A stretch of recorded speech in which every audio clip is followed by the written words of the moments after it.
ఈరోజు నేను male infertility, మగవాళ్ళకి వచ్చిన ఇన్ఫర్టిలిటీ ప్రాబ్లమ్స్ గురించి మాట్లాడతాను. సో జనరల్గా ఇప్పుడు దీనికి ముందు ఇన్ఫర్టిలిటీ ప్రాబ్లం అన్నాకనే ఫీమేల్స్ అంటే లేడీస్ని చెప్పేవాళ్ళు అనమాట. ఇప్పుడు లేడీస్ అండ్ మేల్స్ ఈక్వల్గా రీజన్ కాంట్రిబ్యూట్ చేస్తున్నారు. సో మేల్స్కి దేనివల్ల ఈ ప్రాబ్లమ్స్ వస్తున్నాయి అంటే first of all life style modification. ఇప్పుడు చాలా మంది లైఫ్ స్టైల్లో చాలా చేంజెస్ వచ్చాయి. అంటే work from home, sedentary life style, ఎక్కువ నడవడం లేదు, ఇంటి నుంచే పని చేస్తున్నారు. అండ్ దెన్ ఫుడ్ ప్యాటర్న్ కూడా చూస్తే హెల్తీగా తీసుకోవట్లేదు, జంక్ ఫుడ్ తీసుకుంటున్నారు. అండ్ దెన్ వెయిట్ కూడా కరెక్ట్ గా మెయింటైన్ చేయట్లేదు, అంటే వెయిట్ కొంచెం హైయర్ సైడ్ లో ఉన్నాయి. ఇలా కొన్ని బేసిక్ గా సెడెంటరీ లైఫ్ స్టైల్ అనమాట. అది ఒకటి. దెన్ స్మోకింగ్, ఆల్కహాల్ ఇది కన్జ్యూమ్ చేసిన వాళ్ళ కూడా మీకు ప్రాబ్లమ్స్ వస్తుంది. And then stress. చాలా మంది ఐటీ ఫీల్డ్ లో ఉన్న వాళ్ళకి, నాట్ జస్ట్ ఐటీ ఫీల్డ్, చాలా ఫీల్డ్ లో ఉన్న వాళ్ళకి స్ట్రెస్ అనేది చాలా కామన్ గా ఉన్నాయి. స్ట్రెస్ వల్ల కూడా మీకు ఇది మేల్ ఇన్ఫర్టిలిటీ ప్రాబ్లమ్స్ వస్తుంది.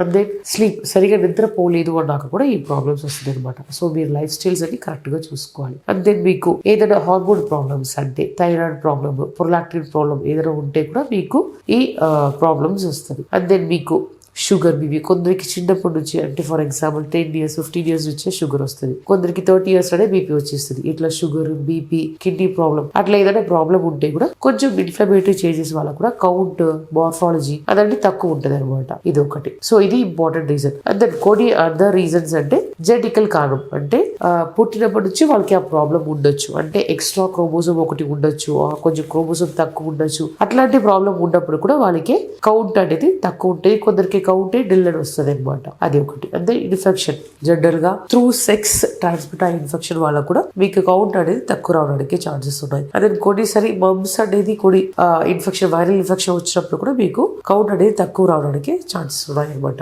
And then varicocele. వారికోసిల్ అనేది కూడా చాలా ఇంపార్టెంట్ రీజన్. ఇప్పుడు చాలా మందికి వారికోసిల్ ఉన్నాయి. సో మీకు టెస్టిస్ లో డ్రాగింగ్ సెన్సేషన్, పెయిన్ అట్లా ఏదైనా ఉంటే వారికోసిల్ ఉందా లేదా చూసుకోండి. ఆ వారికోసిల్ వల్ల కూడా స్పెర్మ్ అనేది చాలా డ్యామేజెస్ రావడానికి ఛాన్సెస్ ఉన్నాయి. అండ్ దెన్ కౌంట్ అనేది తగ్గడానికి ఛాన్సెస్ ఉన్నాయి. ఇదే ఫ్యూ రీజన్స్ అనమాట. సరే, ఓకే, సో నాకు ప్రాబ్లం ఉన్నాయా లేదా ఎట్లా తెలుసుకోవచ్చు అని మీరు నన్ను అడిగితే, మీరు సెమన్ అనాలిసిస్ ఒక టెస్ట్ చేయొచ్చు. ఆ సెమన్ అనాలిసిస్ లో మనం కౌంట్, కదలే కణాలు, నార్మల్ గా కనిపించే స్పర్మ్స్ అందరినీ మేము చూస్తాం అనమాట. సో దాన్ని బట్టి మనము ట్రీట్మెంట్ అనేది డిసైడ్ చేసుకోవాలి. ఫస్ట్ గా లైఫ్ స్టైల్ చేంజెస్ చేసుకోవాలి, అది చాలా ఇంపార్టెంట్. ఇన్ఫెక్షన్ ఏదైనా ఉందా లేదా చూసుకొని క్లియర్ చేసుకోవాలి. అండ్ దెన్ వారికోసిల్ ప్రాబ్లం ఉందా లేదా చూసుకొని అది క్లియర్ చేసుకోవడం అనేది చాలా ఇంపార్టెంట్. సో స్టిల్ ఇదన్నీ క్లియర్ చేసిన తర్వాత కూడా మీకు కౌంట్ తక్కువ ఉన్నాయి, కదలికలు తక్కువ ఉన్నాయి, ఈవెన్ మెడికల్ ట్రీట్మెంట్ టాబ్లెట్స్ అన్ని ఒక 2 months 3 months వాడిన తర్వాత కూడా మీకు స్టిల్ ప్రాబ్లం కంటిన్యూ అవుతుంది అంటే మీ కౌంట్ ప్రకారం మీకు డాక్టర్ సజెస్ట్ చేస్తారనమాట. మీరు న్యాచురల్ గా ట్రై చేసుకోవచ్చు, ఐవీఎఫ్ ట్రై చేసుకోవచ్చు, ఐవీఎఫ్ ట్రై చేసుకోవచ్చు అని చెప్తారనమాట. దాన్ని బట్టి మీరు ముందు వెళ్తే మీకు 3 own sperms బేబీ పుట్టడానికి ఛాన్సెస్ ఎక్కువ ఉన్నాయి. అండ్ దెన్ మీకు బేబీ ఏదైనా ప్రాబ్లం ఉంటే అది స్టాప్ చేయడానికి కూడా ఛాన్సెస్ ఎక్కువ ఉన్నాయి. సో మీకు ఉన్న ప్రాబ్లం ఖచ్చితంగా ఫర్టిలిటీ కన్సల్టెంట్ అప్రోచ్ అయ్యి ఈ ప్రాబ్లమ్స్ ఏంటని తెలుసుకొని దాని పరంగా మీరు ట్రీట్మెంట్ ముందులేండి. Thank you.